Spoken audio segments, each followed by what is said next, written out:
Welcome to Tough Talk. Join the conversation with Kiwi men as they tell their stories and talk about what they do for me time, what it takes to be tough on the inside, and how to be a good mate.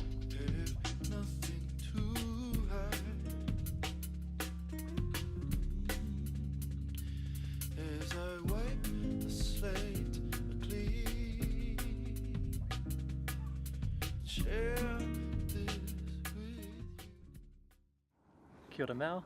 Kia ora. So you ran 50 mountains in 50 days to raise $500,000 or over $500,000 for men's wellbeing. What motivated you to do that? It's a huge challenge to take on.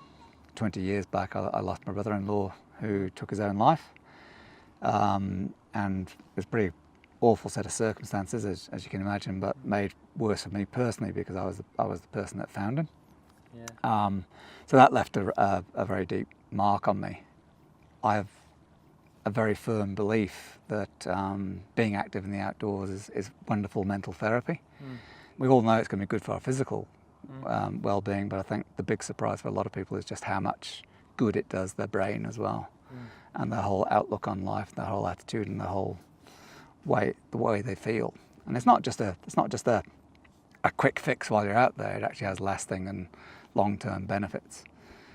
When the idea of going to run 50 mountains in 50 days came to me, there was no doubt that it fitted with this desire to promote mental well-being through activity in the outdoors. When I was watching your movie 50, a huge part of it for you was carrying the pain in your knee. And it was huge, and it wasn't until you got to Wanaka actually, where we are now, probably not far from here I imagine. Just around the corner. That I saw like a really shift in you, and you're by yourself, you're usually with other people, and all of a sudden you started to feel joy again, and pain went away, and it struck me as that really reminded me of when I do therapy with people and they're processing trauma, that there's often a shift like that mentally, but for you it was quite a physical shift. That day I should have actually been deep in Aspiring National Park with a few other people running through the mountains there, but there was no way I could actually go and do that with my knee in the shape it was in. Yeah, I don't think I'd have had the same kind of, wow, things are good again feeling. I wouldn't have been able to celebrate that moment as much if I'd been with other people. I'd have been distracted and having to take care of other people. Yeah, I feel like that's important to fully sit with something and really feel the change. I think it's just to have that space, and like you say, you're in nature, and it gives you that big picture. Yeah, you have that much more time to just process and rejoice in your surroundings when you're by yourself. I love going into the mountains by myself. I love going in with other people. I'm not. They're very different experiences. I noticed too. You seemed hugely supported. I mean, a big thing you talked about during 50 was feeling the support from those around you. But also, it seemed that you're carrying some burden of that. Like you wanted to be positive, and you wanted to, make them feel really good, and that that they were embarking on a positive experience. But you were carrying pain and, and challenging emotions, and you weren't able to always do that. And I wondered that made me think of New Zealand culture. I think sometimes we all just we sort of pretend or put on a mask to be positive when we're not, and it can actually not let us really feel how we're actually feeling. I think you're right. There is a I guess a slightly dangerous side to the New Zealand psyche, particularly the male psyche in New Zealand. That it's the how you going? Oh, I'm right. Yeah. And all the time. Yeah. You know that the person you're talking to is not right, but it's kind of like cover up. I've got to say she'll be right. I've got to say I'm okay, even if I'm not. I think it takes huge strength, and I really saw that in your movie, that you're just openly expressing how you're feeling and showing it. Yeah, and it's interesting actually because a few people said to me afterwards, young men in particular actually, which worries me more than anything, that they found it was just all too emotional, there were too many tears, too much crying, can't cope with that. like I wanted a good time movie, and all the people around me were crying, and it's like, yep, that was what it was like. When you pit yourself against something like that, you're going to have those emotions, and it wouldn't be true to life to say otherwise.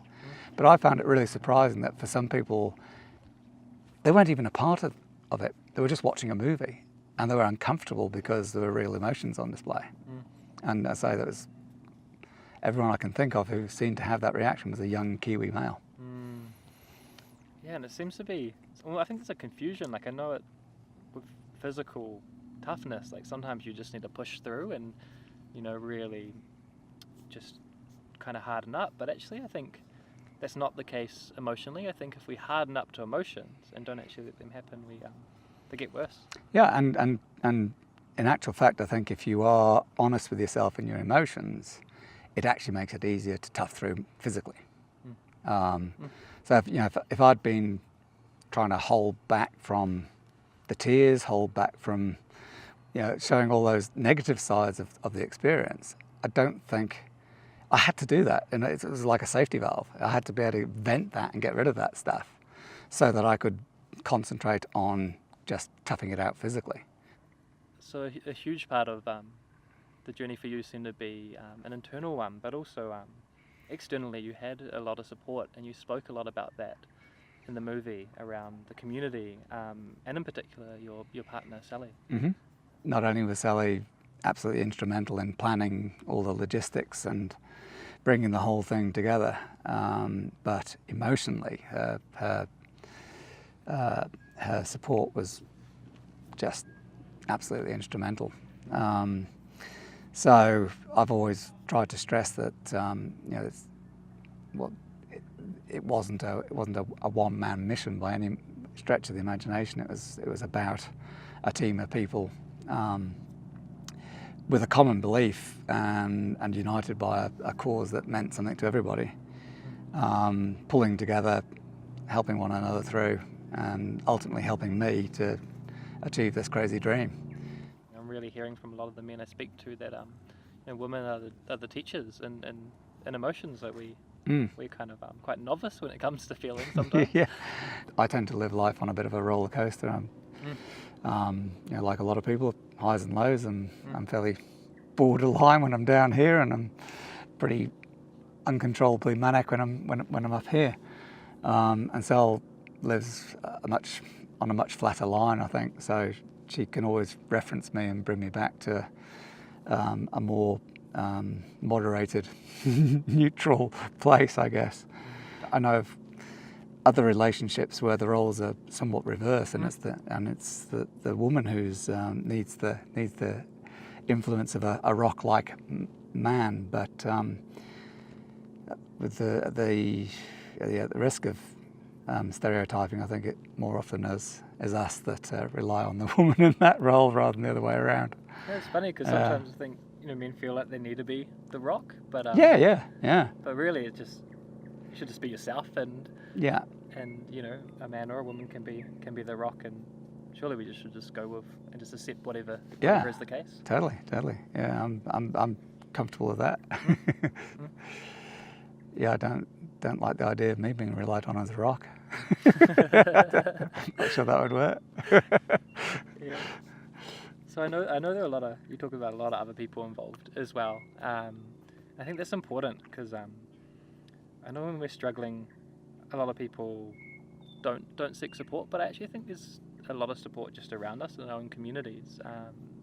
That just seemed like such a key part of what really empowered you and kept you going on your journey. It probably brought home for me even more than I'd ever realised before, just the importance of connecting with people around you and not being shy about asking for support. A lot of us, particularly men, see it as a sign of weakness to seek the support of others. And that's a real shame because there's such a great wealth of untapped resource, people who are so much more willing to give their time and their care and their attention for each one of us than most of us realise. I find it far easier to seek support than I did before, partly because of that that experience over those 50 days. So I certainly try and remember that lesson in everyday life.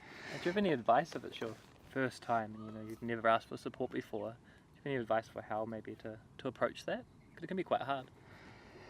It's like anything you haven't done before. The first step is always the hardest, isn't it? The first time you do something is always the scariest. I think it's just a case of being brave enough, being daring enough to just try that once. And once you've tried once, it'll be a lot easier second time, it'll be even easier third time. And before you know it, you're getting help when you need it. You can ask for help in a very direct fashion. You don't have to kind of just drop the hints and hope people get the hint, because thinking you're not really asking for help. When you are, be direct about it, be open about it, be brave about it. Just if you need help, ask. You go to people you trust, you go to people that you are close to, people who you can be pretty confident are not going to judge you. And we all know those people. We all know those people. Yeah, I think it's key to make sure that they actually have enough energy at the time as well. Yeah, time it. Don't maybe not wake them up in the middle of the night to ask them. Time it right. Yeah. But don't keep putting it off because it's not quite the right moment. That probably means it's not the right moment for you. Not you're kidding yourself if you keep putting it off because you think it's not the right moment for the person you're thinking of trusting with your problem. So right at the end of the film, you mentioned self-belief. I always struggled in my own self-belief because I spend a lot of time around a lot of very accomplished athletes and I'm not anything like an elite athlete. I'm a very average in terms of my athletic ability. So I've always struggled a lot with, I'm not actually good enough to do this kind of thing internally. But if you actually say, okay, so you can't do certain things, but that doesn't mean to say you can't do other things, and you concentrate on what you can do, not what you can't do, then it's a very positive spin on, a very positive way of dealing with your own perceived inadequacies or frailties or weaknesses, call them what you will. What self-belief I have is actually in, I believe I'm brave enough to give it a go. I'm brave enough to get to the start line. That is something which I think a lot of people struggle with, is they are ruled by a fear of what if it doesn't work out, or what if I don't achieve, what if it doesn't go to plan. So they never actually get to the start line or whatever it is they're pursuing. And to me, the only real failure would be if I had something I really, really wanted to do and I never gave it a go.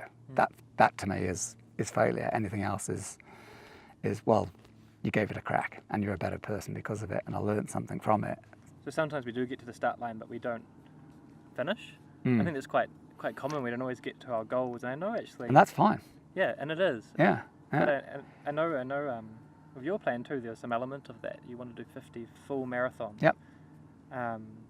You did the peaks, and I mean it was huge, and it was phenomenal what you did, but it wasn't what I set out to do. It was actually, in terms of the stats, I didn't achieve everything that I intended to achieve.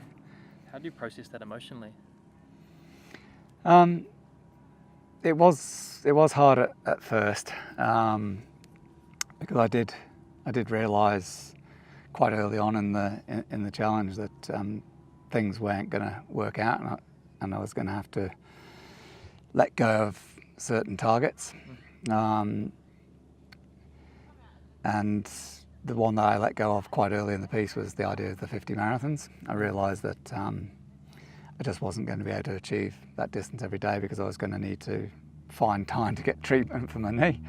I just didn't leave enough time in the day. And how do you deal with that emotion? It was tough, but I guess I just reminded myself that there is much to be achieved by going on, even if it doesn't achieve everything that I wanted for myself. Then in terms of the broader impact of what we're doing, it's still valid. It's still, and in fact, it probably in some ways aids what we're trying to do, which is things get tough, you don't give up. No. So here I am, clearly having a tough time, but if I just throw a tanty now and go, oh, it's not worked out the way I want, I'm giving up, what kind of message does that send out? So I guess I used the thought of that, how it would look if I gave up just because things weren't going my way. That would not be a good look when we're doing what we're doing to try and actually instill resilience in people and get them to accept that life doesn't work out the way you want it to sometimes, but you've got to find a way through. Oh, I like that metaphor. It's almost like, you had the knee injury, but for some people they have a number of disadvantages, whether it's how they're born into maybe not having quite as a privileged background as some of us have, or there's a number of handicaps people have, and it takes huge resilience, and so I think that's a really there's all sorts of things don't go right in life. No.